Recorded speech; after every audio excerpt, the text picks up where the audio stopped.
2, 3, 4.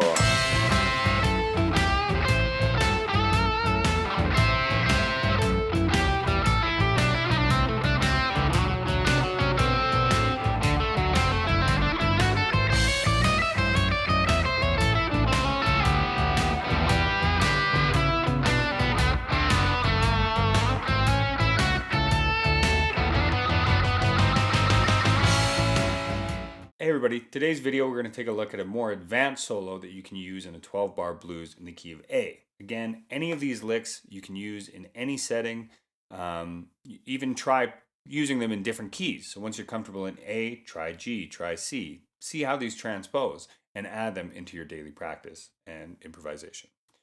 So the first lick we're going to take a look at is something I use a lot. I've talked about the secondary position where if I'm in A, we know that. But we can take these same notes, right? So we're kind of more in this position, up on the 12th fret. I learned this from an Alan Hayes video. I think that was his name anyways.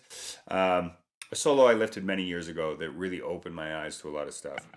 So I use this a lot in my improvisation. The idea is that I'm going to be playing the 12th fret with my first finger on the first string, and then my second finger with the 13th fret. And now I'm kind of bending that up. The idea is that I'm basically playing just the dyad, you know, the C sharp and the E of my A, so my third and my fifth, right? Yeah, and it's a little double stop lick. So here we're starting out. So I'm going to the root, which is the 14th fret on the third string, rolling down to 14 on the fourth, and back up to 12 on the third. Right? So the second time you do that, just one of these hits, and then you play 14, slide back up to 14. Then repeat it. So the second lick, what we're going to do is we're going to start out playing an A minor pentatonic, but playing it in kind of thirds. So I'm going 5 on the first string, rolling down to 5 on the second string, up to 8, and then I grab 7 on the third string. So rather than, it's almost like a game of leapfrog. You skip a note, go back to it, skip a note, and then go back to it. And now here I'm just resolving. Right, so that's 7 on the third string, 5, and then 7 on the fourth, rolling back, 7, 5. So triple it, 4, right? Now this next section, it gets to a D. So I'm really outlining that D7. Right, I like to chicken pick it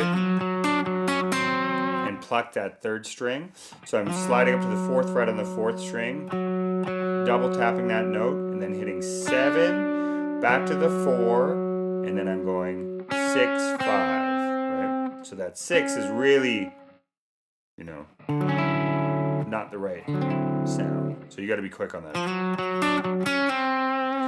Now this next part, it's the same concept. You need to know a D9 arpeggio.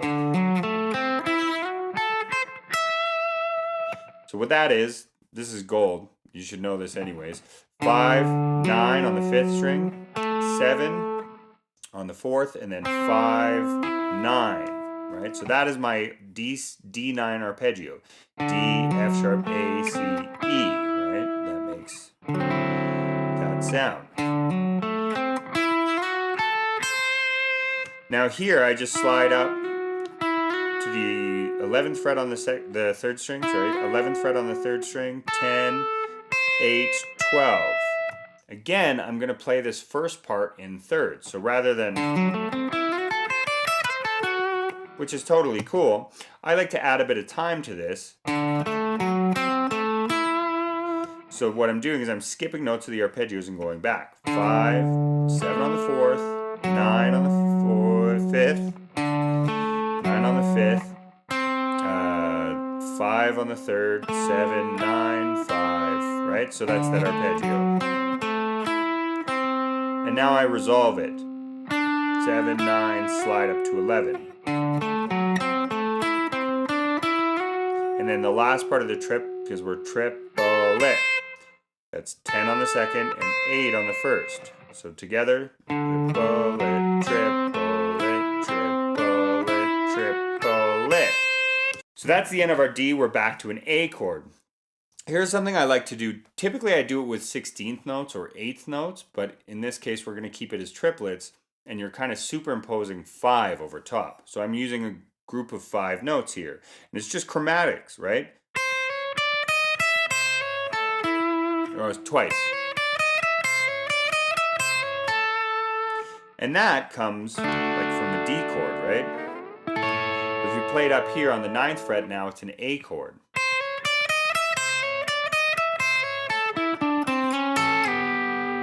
So that last part, after I've done the 5s thing, I'm sliding up to my major third of my A.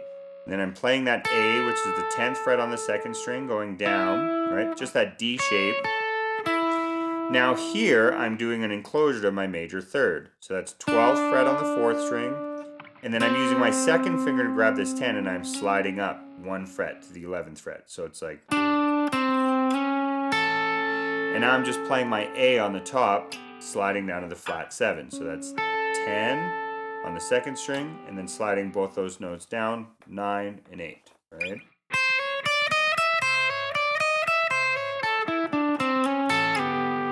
Right? Now, this next idea over the E chord, I'm actually doing the exact same thing that I did over the A in the intro. Right? So that's that same lick. You could go down 2 frets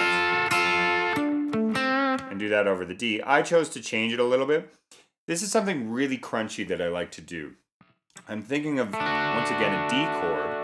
But here what I'm going to do is, instead of using this fingering, I'm going to put my first finger on the 3rd fret, 2nd string, my root, my D, and I'm going to grab what is the 6 of my scale and bend it up to my flat 7. So that's the 4th fret on the 3rd string. Right? I use that a lot in country music. You can hear why. But you can also use it in blues. There's a lot of places for that will sit really well. Right? So that's 4, 4, 4, 2. And now here, quintessential blues lick, had to stick it in there. The next part would work with a 5-1 in the last measure. In this backing track, it's just 1, but it still works really well. I'm just playing... You could go triplet, triplet, triplet, triplet, 1. Right? So this is just another double stop. I'm grabbing the 3rd fret on my 2nd string and my 4th fret on my 3rd string, right? It's right out of my E7. But that kind of works over an A. That doesn't work over either, but it's meant to create some tension. Right? So what I'm feeling today, I'm just doing 8s. And